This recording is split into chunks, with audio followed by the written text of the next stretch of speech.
पावसाळ्यामध्ये समुद्राला उधाण येतं आणि मोठ्या अजस्त्र लाटांचा तडाखा हा किनारपट्टी भागामध्ये बसतो।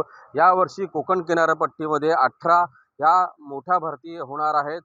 जून ते सप्टेंबर या पावसाळी महिन्यामध्ये 18 दिवस या मोठ्या ज्या आहेत त्या भरती असणार आहेत। या भरतीच्या कालावधीमध्ये या 18 दिवसामध्ये 5 मीटर पेक्षा उंच लाटा ह्या समुद्र किनाऱ्यावर धडकतील असा अंदाज जो आहे तो हवामान खात्यानं दिलेला आहे। अजस्त्र लाटांचा तडाखा या कालावधीमध्ये किनारपट्टी भागामध्ये बसेल असं देखील हवामान खात्यानं म्हटलेलं आहे। एकंदरीत समुद्र आणि खाडी या किनारपट्टी भागातील 145 गावांमध्ये मान्सून सक्रिय झाल्यानंतर सतर्कतेचा जो आहे तो इशारा दिला गेलेला आहे।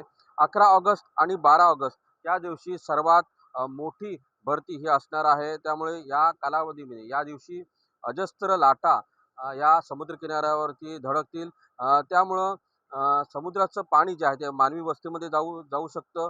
त्यामुळे जिल्हा प्रशासनाकडून विशेष प्रयत्न जे आहे ते करण्यात आलेले आहेत। एकंदरीत पाहिलं तर मान्सूनच्या कालावधीमध्ये समुद्रामध्ये समुद्र जो आहे तो खवळतो।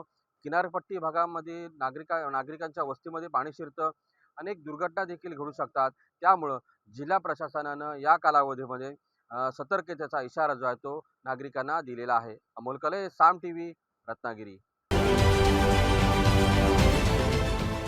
देश विदेशातील प्रत्येक घडामोडींचे लाईव्ह अपडेट मिळवण्यासाठी आता साम टीव्हीच्या सर्व सोशल मीडिया प्लॅटफॉर्मला लाईक, फॉलो आणि सबस्क्राईब करा।